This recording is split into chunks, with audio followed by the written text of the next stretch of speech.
Good morning students. Last lecture में हमने plant kingdom के बारे में देखा। आज हम बात करेंगे एनिमल किंगडम। ठीक है, ये काफ़ी ज़्यादा लेंथी चैप्टर है।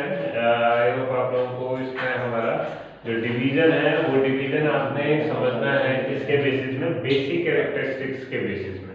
बेसिक कैरेक्टरिस्टिक बोले तो कि हमारी क्या चीज़ें डिफर करते हुए जा रही हैं। अगर हम उस बेसिस पे पूरा का पूरा क्लासिफिकेशन देखें तो it would be quite easy to understand as compared to जितना हम वैसे करेंगे। तो सबसे पहले बेसिक कैरेक्टरिस्टिक्स की बात करें तो एनिमल किंगडम की बेसिक कैरेक्टरिस्टिक क्या होंगी। सबसे पहले यूकेरियोट्स जिसमें हमारा क्या होता है, न्यूक्लियस वेल डेवलप होता है। ठीक है, उसके अलावा क्या होगा, यूकेरियोट्स के अलावा मोड ऑफ न्यूट्रिशन हमारे क्या होंगे, ऑटोट्रॉपिक, एंडोट्रॉपिक, हेटेरोट्रॉपिक। ठीक है, क्योंकि they can not make their own food, heterotrophic. ठीक है, उसके अलावा हमारा क्या, अगर हम रिप्रोडक्शन की बात करें तो ये हमारा बेसिकली किसके through, sexual mode of reproduction के थ्रू हमारा करते हैं। ठीक है,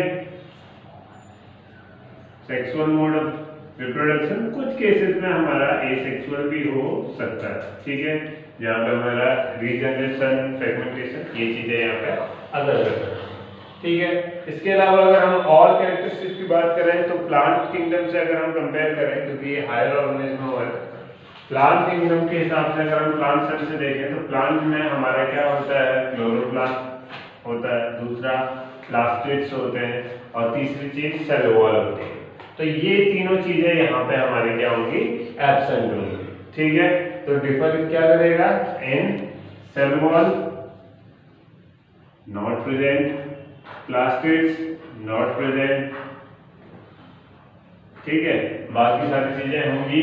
vacuole occurs but smaller in size. Vacuole होते तो हैं लेकिन काफी ज्यादा स्मॉलर होते हैं, तो वैक्यूल को भी हम इसमें एज अ फीचर ले सकते हैं। इसके अलावा हमारा क्या, कोई भी हमारा पिगमेंट यहाँ पे अवेलेबल नहीं होगा। ठीक है, तो ये तो हमारे किसके बारे में हो गया, हमारा एनिमल किंगडम की जनरल कैरेक्टरिस्टिक होगी जो हम अभी तक पढ़ चुके हैं। आज हम बात करेंगे कि जो सारा का सारा डिवीजन है वो डिवीजन हमारा किस बेसिस में होगा और कौन कौन से हमारे क्लासिफिकेशन होंगे। राइट, तो जो क्लासिफिकेशन है, क्लासिफिकेशन बेसिकली हमारा जो एनिमल किंगडम है 10 फाइलम्स में, हमने कहा था किंगडम का डिवीजन हमारे किसमें होता है, फाइलम्स में होता है।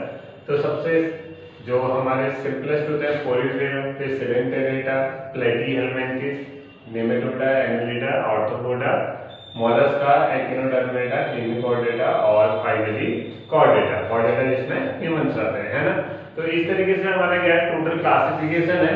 अब ये क्लासिफिकेशन जो है, ये पूरा का पूरा क्लासिफिकेशन हमारा किस बेसिस में है, इन कैरेक्टरिस्टिक्स के बेसिस में है। तो हम क्या करेंगे, इन कैरेक्टरिस्टिक्स के बारे में पढ़ेंगे तो हमारा क्या होगा कि हम ऑलरेडी इन लोगों को क्लासिफाई करने शुरू कर देंगे।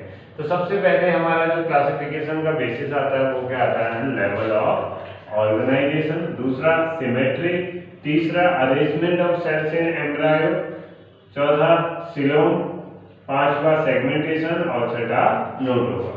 ठीक है, तो आज हम बात करते हैं लेवल ऑफ ऑर्गेनाइजेशन की। लेवल ऑफ ऑर्गेनाइजेशन यानी कि जो हमारी सेल्स हैं वो सेल्स हमारी किस तरीके से ऑर्गेनाइज हो रही है। अगर सेल्स हमारी ऑर्गेनाइज हो रही है यानी कि पहली चीज क्या हो सकती है, किस तरीके से ऑर्गेनाइज हो सकता है, सेलुलर लेवल, जहां पे हमारा क्या होगा, सिर्फ सेल्स होंगी और हमारा क्या कोई भी टिश्यू का फॉर्मेशन नहीं हो रहा है या ऑर्गन का फॉर्मेशन नहीं हो रहा है, तो उसे हम क्या कहेंगे, सेलुलर लेवल। अब सेल्स एक दूसरे के साथ मिली, ठीक है, सेलुलर लेवल जहां पे हमारा टिश्यूज और ऑर्गन्स नहीं बन रहे, बेसिकली इसमें पोरिफेरा जो है सबसे सिंपलेस्ट है। तो लेवल ऑफ ऑर्गेनाइजेशन क्या होगा, सेलुलर लेवल। ठीक है, अब हमारा क्या है, सेल्स आपस में मिली और सेल्स ने क्या बना दिया, टिश्यू। तो अब हमारा लेवल ऑफ ऑर्गेनाइजेशन क्या हो जाएगा, टिश्यू लेवल ऑफ ऑर्गेनाइजेशन। ठीक है, तो ये हमारा क्या हो गया, टिश्यू लेवल ऑफ ऑर्गेनाइजेशन। ठीक है, इसके बाद टिश्यूज आपस में मिलती हैं, क्या बनाती हैं, ऑर्गन। तो अब हमारा क्या हो जाएगा, level of organisation organ level of organisation. और फाइनल हमारा फोर्थ हमारा क्या होता है, organ system.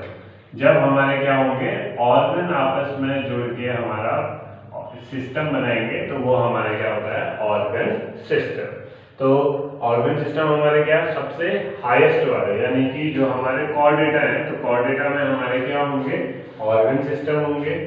Hemy core data, इकिनोडर्म data, इनमें हमारे क्या ऑर्गन्स आने शुरू हो जाते हैं। प्लेटी हेलमिन्थेस वाला जो पोर्शन है, यहाँ पे हमारा क्या होगा, टिश्यूज।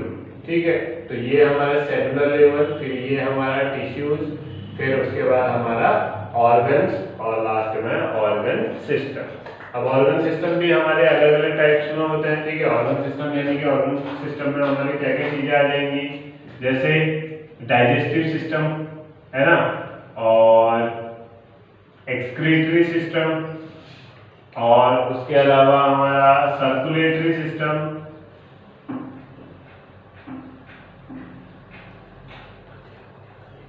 ठीक है, तो ये क्या हुए, ऑर्गन सिस्टम है। अब डाइजेस्टिव सिस्टम को भी हम दो टाइप्स में डिवाइड करते हैं। ठीक है, डाइजेस्टिव सिस्टम क्या हो सकता है हमारा, कंप्लीट और इनकम्प्लीट। ठीक है, कंप्लीट डाइजेस्टिव सिस्टम और incomplete digestive system. Complete digestive system ऐसा डाइजेस्टिव सिस्टम जो हमारे कहां से, माउथ से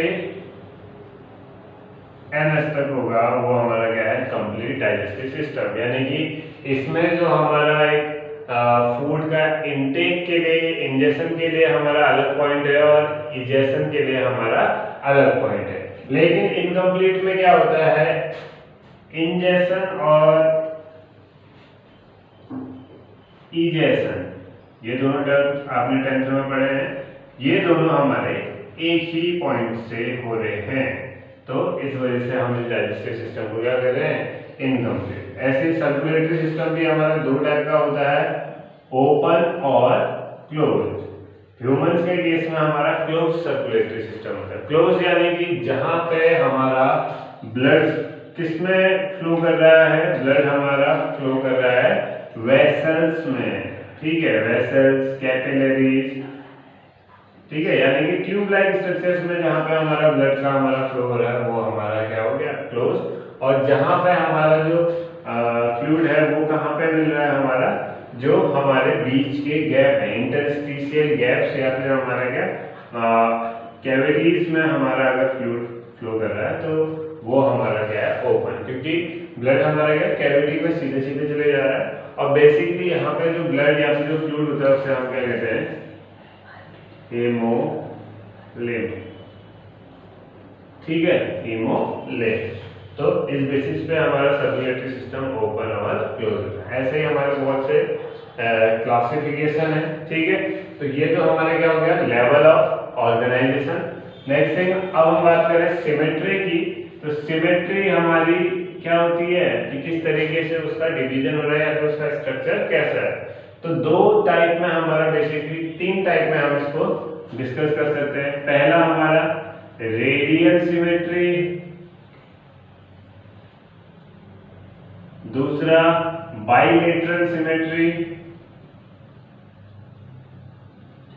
और तीसरा हमारा एसिमेट्री। तो रेडियल सिमेट्री, रेडियल यानी कि रेडियस, अगर हम क्या करें, किसी पर्टिकुलर पॉइंट से हम काट रहे हैं। ठीक है, और हर एक पार्ट हमारा क्या है, इक्वली इस तरीके से कट रहा है। ठीक है, अब अगर मैं सिमेट्री को देखूं, तो अगर मैं इस पार्ट को देखूं, ठीक है, इसको मैं सपोज करो इस तरीके से काट रहा हूं, ये दोनों एक पार्ट में आ जा रहे हैं, इतना पोर्शन कट कर दिया और वो अलग रह गया, यानी कि एक पार्ट बन गया ये और बाकी पार्ट इस तरीके।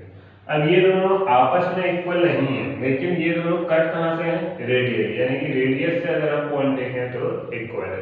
तो ऐसी सिमेट्री को हम क्या कहते हैं, रेडियल सिमेट्री। बाइलेटरल सिमेट्री, जहां पे एक बॉक्स है, इसको हम बीच से कट कर, अब ये पोर्शन जो है एज सिमिलर टू ये वाला पोर्शन है, या फिर हम बीच से कट कर रहे हैं तो ये वाला पोर्शन इसके सिमेट्री।